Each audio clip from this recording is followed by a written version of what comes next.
Hey everybody, my name is Chris Manning, and today I'm not going to be doing my usual podcast on BYU or Utah or Texas football. However, this is going to be kind of sports related, and I want to do this. This has to do with something that's been going around on the internet lately.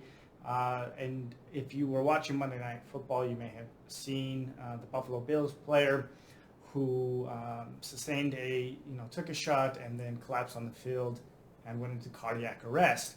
And of course, this immediately spun the internet into a tizzy, talking about the sudden death of athletes and how we've seen this massive spike in it. That's just simply not true, and I'm going to show you this here very, very shortly. And I want to start with this tweet here by Dr. Peter McCullough. Okay, this is kind of what set this off. As you can see, he tweeted this out the other day, and he's claimed that this recent paper by Dr. Polycritis and myself gets the sharp rise in athlete deaths into PubMed. Since vaccination, 1,598 athletes suffered cardiac arrest, 1,100 of which with deadly outcome. Over a prior 38 years, 1966 to 2004, 1,100 athletes under the age of 35 died, about 29 per year. Okay, this is complete crap. And now somebody with Dr. Peter McCullough's credentials putting out this information, and particularly how easily provable false that this is, it's just ridiculous. So I'm going to go ahead and take you through this. I'm going to actually pay the $12 to see this man's letter to the editor. And let me emphasize, this is a letter to the editor. This is not a peer-reviewed paper. This is not a study. This is not even a research article. It's absolute trash. It took 5 minutes to show that this data set that he has is absolutely poorly researched. He didn't take 5 minutes to even look at it. I think he looked at the headline and just said, oh, let me go ahead and put this in the letter to the editor. Anyway, so let's go ahead and start with the letter that he wrote that he's referencing here in his tweet. Okay, as you can see, here is the letter to the editor talking about rational harm benefits assessment by age group are required for continued COVID-19 vaccination. Now, his overall pitch here is right in that, in essence, what he's trying to claim is saying that we need to stop just, saying that we need to vaccinate everybody multiple times and continue to do these boosters infinitum, especially for younger individuals who are showing no benefit, especially if you've already recovered from COVID vaccine, COVID infection. And in that, he is correct, right? But if you want to know somebody who's actually going to go ahead and give you the data and showing that this is actually true, I would recommend that you go look at Vinay Prasad's Twitter page or his YouTube, his Substack. He actually breaks down the data and shows that. And at the end of this video, I'll go ahead and give you all, show you his Twitter page.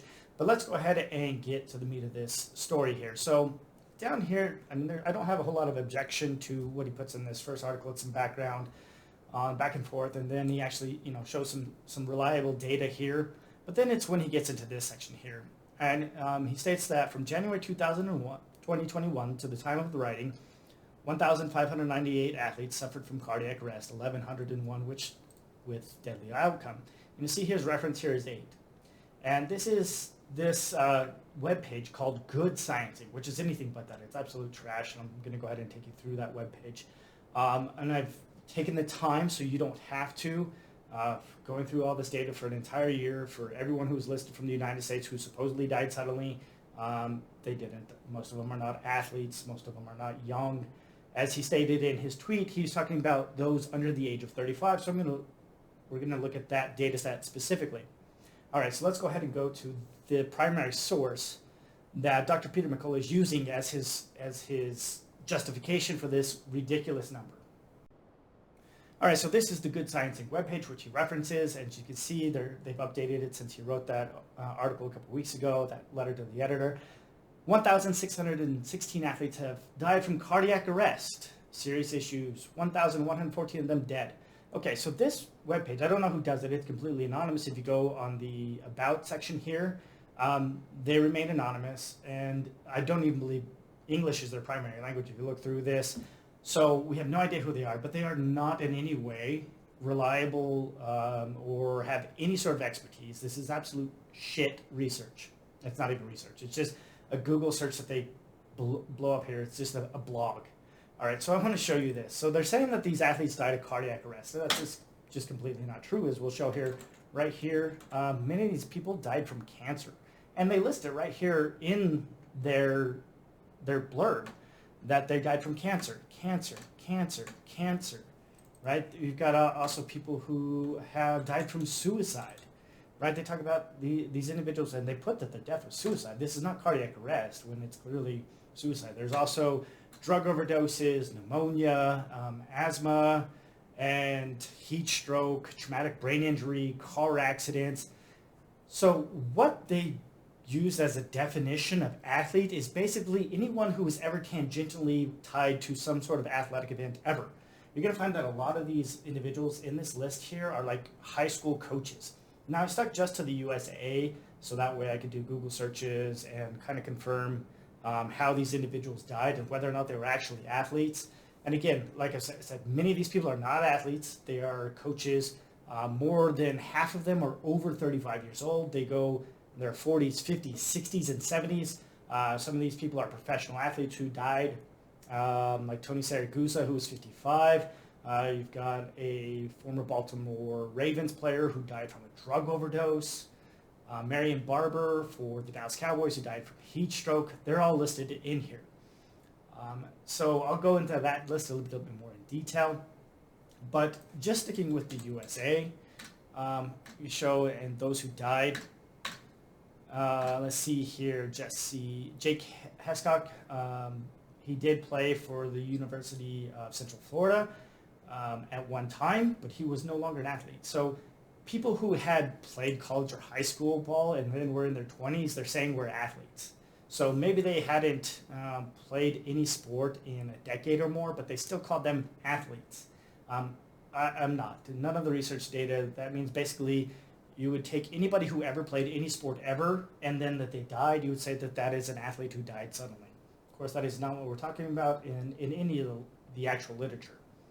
All right, so let's go ahead and give you an idea of how many athletes in the United States, young athletes, actually die suddenly, because as Dr. Peter McCullough said, he said there's about 29 a year, and he was using a global record, which is completely trash, because here within the United States, more than 40 people a year die suddenly, young athletes under the age of 35, most of them under the age of 25, every year. So let's go ahead and get into some of that actual true research. Okay, so the first thing we're going to look at is this journal article that was done in the American Heart Association's journal Circulation. And this is an analysis of 1,866 deaths in the United States from 1980 to 2006. As you see, this will cover the same time period that Peter McCullough was talking about, 1966 to 2004. So we have a fairly good comparison. Again, this is only the United States. He was talking about globally. And these are sudden deaths in young competitive athletes.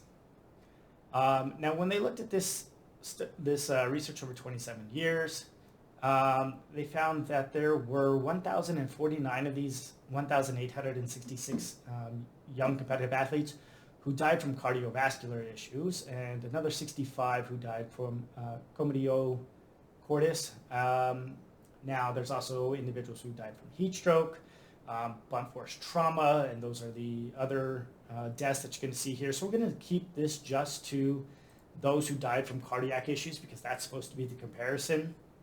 So we showed 1,049 plus those 65. That equals 1,114, and this was over 27 years. As you can see, that's about 41.25 deaths every year. Now, they do show that also here in this write-up that among the 1,049 cardiovascular deaths, the highest number of events in a single year was 76 in 2005 and 2006, with an average of 66 deaths per year. Again, that's for all events, and cardiovascular is just simply the 41. And they also note that the number of people who were dying young was increasing at about a 6% rate each year. Again, this was published in 2009. Now, there is a second journal article done in the American Journal of Medicine, which looked at the same data set 5 years later. This ran from 1980 to 2011. There were 2,406 deaths. As you see, the median age is 19 plus or minus 6 years. So on average, or generally all of the athletes, most of the athletes fall between the age of 13 and 25. And as we see here, the cardiovascular issues, we had 842 athletes with autopsy-confirmed cardiovascular diagnosis. Okay, so over this time period, they could say for a fact that these 842 athletes, thanks to their autopsy, died from a cardiovascular issue. And there's actually a few more that they suspect, and I'll take you to that here. Oh, I have the PDF. Okay.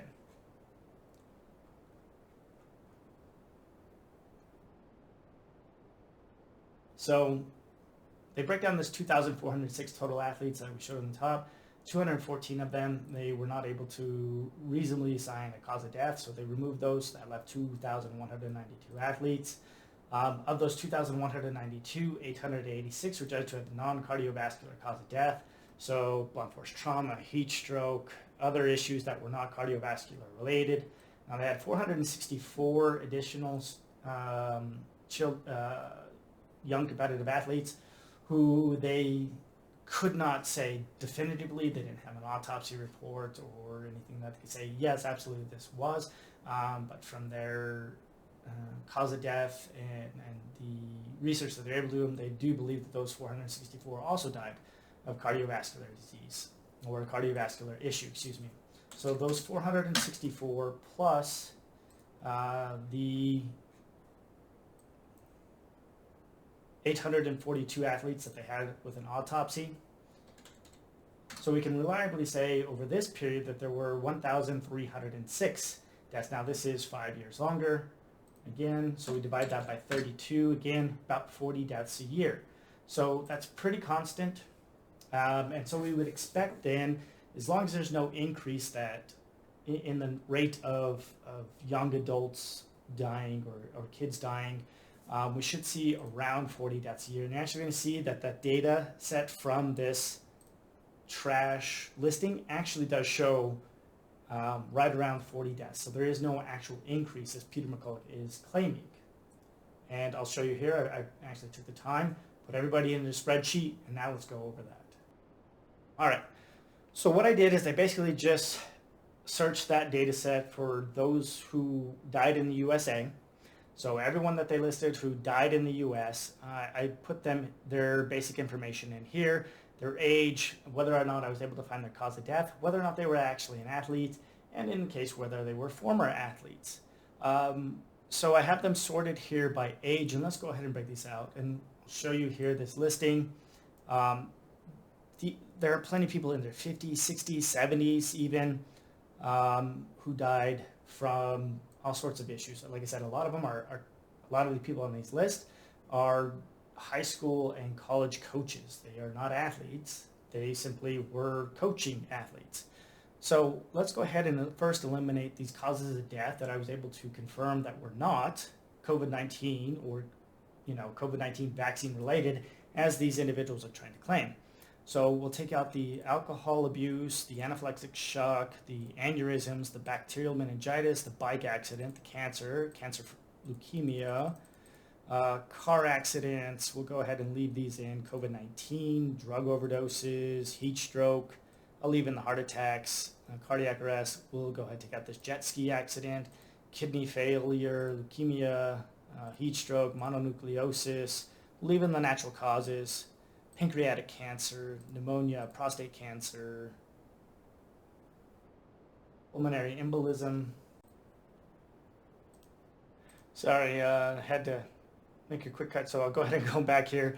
We'll eliminate alcohol abuse, anaphylactic shock, aneurysm, asthma attack, bacterial meningitis, the bike accident, cancer leukemia, car accident. We'll leave in cardiac arrest. We'll leave in coronary artery disease. Take out COVID-19, drug overdose, heat stroke, leave in illness, take out the jet ski accident, kidney failure, leukemia, heat stroke, mononucleosis. We'll leave in natural causes. Take out pancreatic cancer, pneumonia, prostate cancer. We'll leave in pulmonary embolism since they may be causing blood clots. And we'll go ahead and even leave in seizure and stroke. We'll obviously take out the suicides, the traumatic brain injury, and we'll leave in the unknowns. Okay, so taking those causes of death that I was able to confirm that are clearly not related to COVID-19 vaccination, we go from 184 down to 142. So we've eliminated 42 individuals with known causes of death that were clearly not caused by COVID-19 vaccination. Now, we're also wanting to only deal with those who are young athletes who died suddenly. So we'll take less than or equal to 35. So we'll reduce this down to those who are 35 years old. And now we are down to 75 individuals. And obviously we're only talking about athletes. We only want athletes. So those who are not athletes we'll go ahead and remove. And now, as you can see, we're down to those last person who was 26 years old. And we had 37 individuals.